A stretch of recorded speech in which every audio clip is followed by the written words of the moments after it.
相信。去把握自己会越想你，不肯让自己靠得太近，把我们心没能够给你。爱你也需有很大的勇气，去把握自己会越想你。也许有天我已经不自己，谁能够让自己苦了自己？发现你是我更非的意。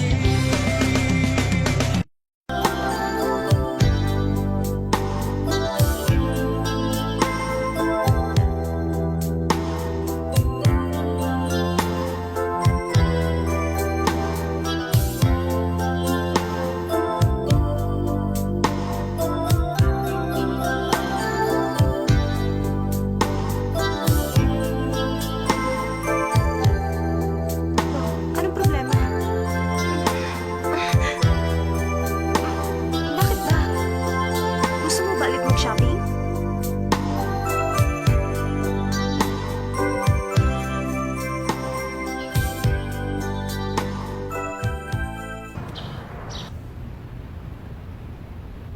At pagkatapos, sa tingin mo ba naman magkasundo sila? Opo.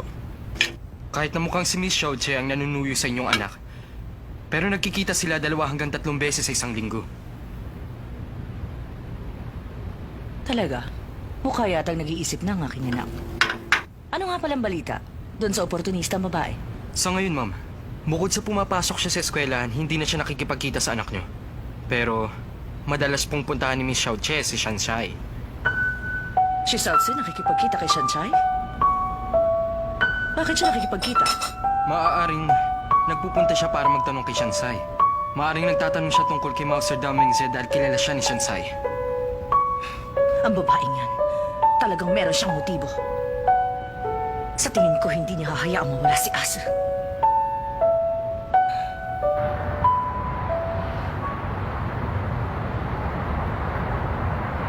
Hello, Sunshine, nasan ka?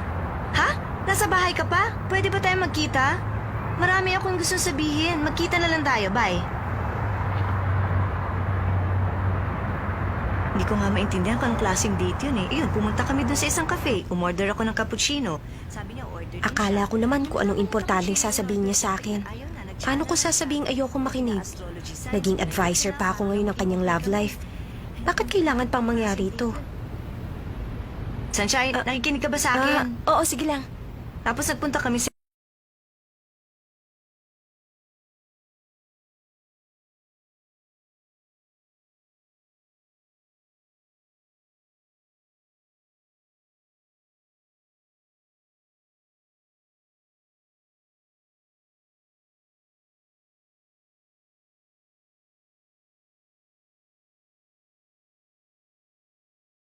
siya. Sabihin mo sa akin. Sa tingin ko hanggang ngayon ikaw pa rin ang mahal niya. Shout, so malabong mangyaring iniisip mong yan. Nakikipag-date siya sa'yo 3 beses sa isang linggo at breaking the record na yan. Talaga? Oo naman. Isipin mo nga, nakipag-holding hands na sa'yo si Tao Mingse sa kalye. Alam mo, pag nalaman ng F3 ang ginawa niya, siguradong hihimatay ng mga yon. Sigurado ka? Oo naman. Ba't ako magsisinungaling? O sige na nga. Sanchay, pasensya ka na. Ang totoo niyan, ang bilis kasi ng mga pangyayari. Tuwang-tuwa sa akin ng mga parents ko nung maliit pa ako. Noon kasi wala silang problema sa akin. Alam mo, ang pakikipagrelasyon ko kay Daming Sir, masakit para sa akin yun. Meron nga kayang bahagi si Asa sa puso ko. Sa palagay ko, may nararamdaman din siya para kay Tao Mingse. Yung fiancé ni Asa, madalas nakikipag-usap sa'yo. Kung di lang siya naghahanap ng mga kausap, baka may iba siyang balak. Tingin ko wala. Namamroblema lang talaga siya. Watsile, kausapin mo naman siya. Sabihin mong itrato na mabuti si Xiaozi. Hindi ko magagawa yan. Sa palagay mo, makikinig siya sa akin? Mabuti pang wag na lang tayo makialam. Kung hindi sila sa isa't isa, hindi sila magkakasundo at wala tayong magagawa. Sa tingin ko, tama ka. Pero kasi, Sanchay, tigilan mo na yan. Pabayaan mo na si Aso sa problema niya. Huwag mong isali ang sarili mo sa relasyon nilang dalawa. Anong iisipin ni Aso at ng ibang tao? teka, ano naman ang ibig mo sabihin? Hindi naman ako nakikialam sa relasyon nilang dalawa. Sa tuwing nagkukwento siya Xiaozu ng problema niya kay Tao Mingse, para din ako nasasaktan. Ayoko rin namang malaman ang tungkol sa kanya. Sanchay, hindi ba dapat sa ganitong mga pangyayari, ikaw dapat ang umiwas sa kanila? Tulad na nangyari sa'yo, sa akin, kay Aso. Laging may tensyon sa ating tatlo pag magkakasama. At hindi na yun mawawala. Wala naman akong karapatang sabihan o turuan si Aso. Napakitunguhan si Xiaozu. Naiintindihan mo ba ang sinabi ko? Dahil kapag ginawa ko yun, iisipin ng maraming tao na may iba akong intensyon. Whatsilay? Halika na. May klase pa tayo. Ang mga sinabi ni Lei, lahat yon may dating sa akin. At yun ang unang pagkakataong malinaw niyang sinabi ang tungkol sa akin kay Tao Mingse at sa kanya. Meron nga talagang hindi maamin na relasyon sa pagitan naming tatlo. Tama nga siya. Hindi ako dapat makialam sa relasyon ni Xiaozu at Tao Mingse. Mali nga yun. Hindi yun makakatulong sa kanila. Baka lalong lumala ang problema. Ase, ano ba? Hintayin mo naman ako. Ano ba yung ginagawa mo? Pumunta ka dito na wala namang dahilan. Anong ginagawa niya dito? Siya ba si Xiaozu? Pwede ba umalis ka na? Ayoko, nagpunta ako dito para sa'yo. Pwede ba tumigil ka na sa mga kalokohan mo? Umalis ka na nga! Parang hindi girlfriend ang trato niya. Hindi maganda pinapanood natin sila.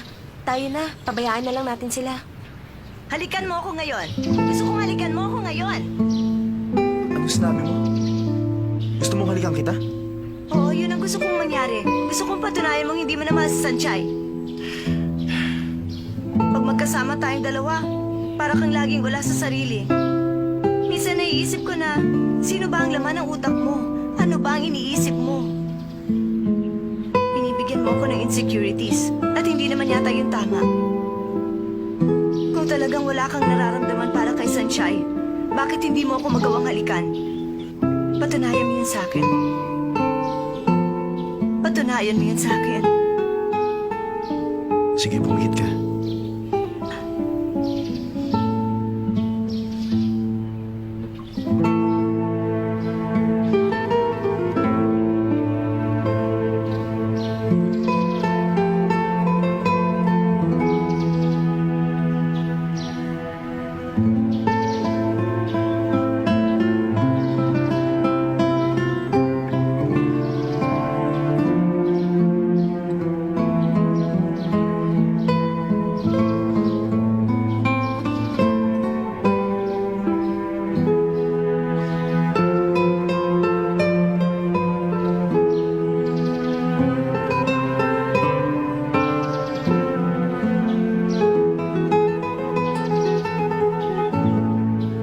Hindi ba yan ang gusto mo?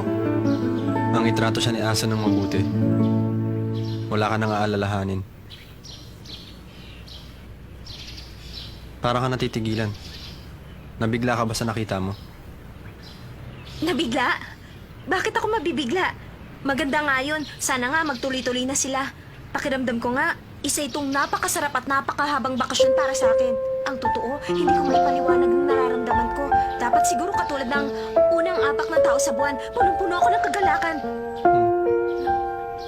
Oh, bakit? Kung babasahin ng isipan, hindi ka natitigil sa kasasalita. Bakit ka ba ganyan, Lei? Bakit ba ganyan ang takbo ng isip mo? Akala mo naman kung sino kang magaling na manghuhula. Yung bag mo. Oo nga pala.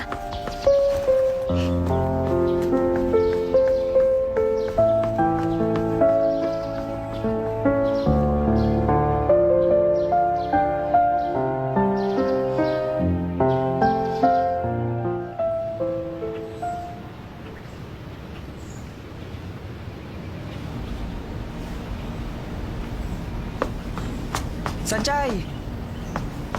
Shinga, Anong problema? Ba't ganyan ang mukha mo? Wala ka ba sa mood? hindi, wala. Anong ibig mong sabihin wala? Meron ba nangyari sa'yo? Naiinis lang ako sa katangahan ko. Ang dami kong kapalpakan. Hindi ko naiisip ang ginagawa ko. Akala ko tama ang mga plano ko. Tapos ngayon malalaman ko hindi naman pala lahat. At saka alam mo, sa tingin ko nagsasayang lang ako ng oras. Ang tanga-tanga ko talaga. Nung una kay Legion, pagkatapos kay Xiaoxun. Ngayon naman, Tumigil ka nga, Sanchay. Palagi mong sinasabi, kahit sinong tao, may bait sa sarili. Kaya mabuti ang trato mo sa kanila. Pero hindi maganda ang ugali ng mga taong binanggit mo. Pero pinatawad mo sila. Sanchay, mabait ka talaga. sigurado ka? Siyempre, oo. Talaga namang mabait ka. Diba? Yun ang gusto mo sa akin? Kaya nga hindi ako tumitingin sa iba. Ganyan lang ang gusto kong Sanchay. Naku, nasabi ko sa kanya. Ganun nga. Yun ang dapat kong gawin. Mag-isip muna ako. Hindi pa huli ang lahat. Hoy. Sanchay. Sanchay. Kinakailangan ko magsimula ulit sa umpisa. Mag-isip ka mabuti. Marami-rami na rin ang oras na nasayang.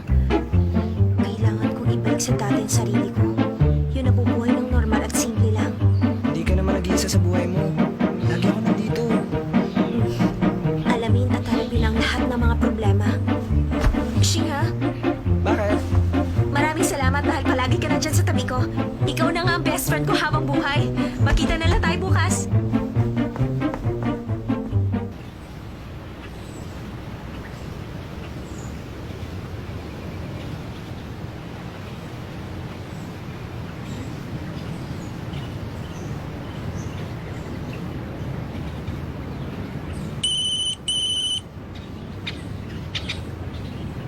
Hello? What, Soleil? Bakit ka tumawag? Dahil meron ako nakikitang malungkot na babae. Hindi ko matitiis na makita siyang gano'n. Kaya gusto ko siyang i-treat ngayon. Ano ibig mo sabihin nalulungkot? Mag-ingat ka sa sinasabi mo. Dahil baka hindi sumamang magandang babaeng gusto mong i-treat ngayon.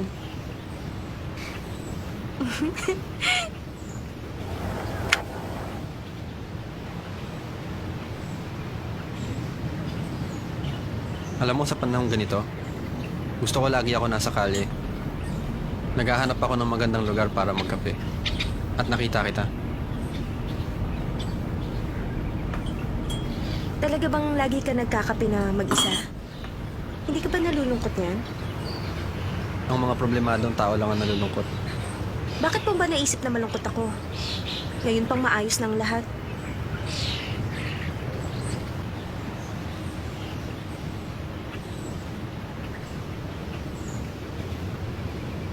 Nakapag-date na kami dati. At wala itong pinagkaiba sa date namin noon. Nakakapag-usap kami ng natural. Anong problema? Oo, wala. Mas maganda lang ang pakiramdam ko ngayon. Mas komportable ako. Sa panahon ngayon, gusto kong maligo sa hot spring.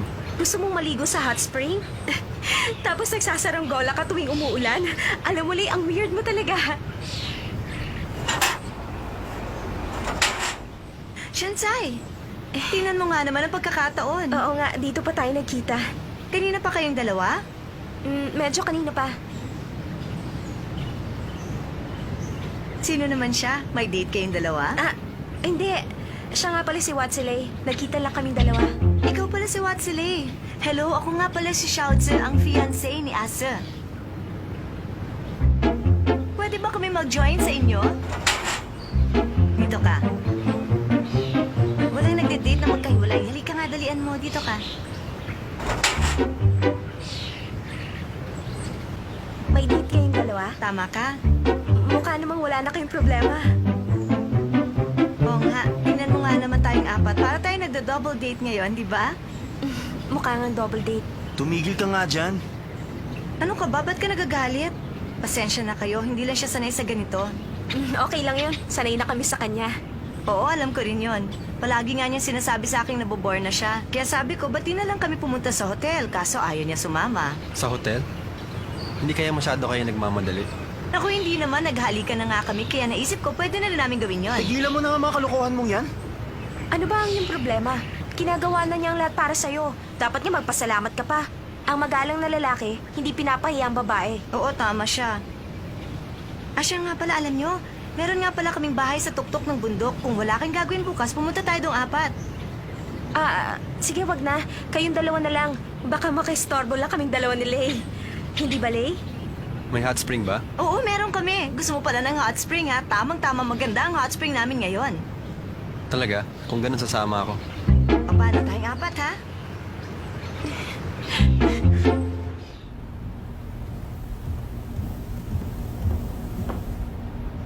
Madam, May bagong balita? meron po, madam. Nagpunta po silang dalawa sa isang bahay sa bundok ni na Miss Xiaoze. Nakita po yun ng mga tauhan ko. Magkasama po silang dalawa. At ang sabi nila, maaring doon na daw po sila magpalipas ng buong magdamag. Smarte rin pala si Xiaozi. Isang salita ko lang, kuha na niya. Pero madam, si Master Wachele at si Miss Shansai, kasama rin po sila. Totoo ba yan? Paano yun nangyari? Mukha po yatang nakita silang apat sa may coffee shop. Hindi na po namin alam ang nangyari. Bigla na lang magkasama silang apat. Talagang ang babae niyan. Isang oportunista. Ano naman kayang laro ang gusto niya? Teka lang. Kanina ang sabi mo, kasama niya si Watsile. Tapos pumunta silang apat doon? Opo, madam. Inisip niyo kay Azu, wala na siyang pag-asa. Kaya naman ngayon, binalikan niya ulit si Watsile. Kung gano'n, magaling. Pagkatapos ngayong gabi, si Azu at Xiaozi wala ng problema. Matitigil na rin siya sa panggugulo niya. 正摘下结语，今天洗尽奇迹，But I don't know，你去哪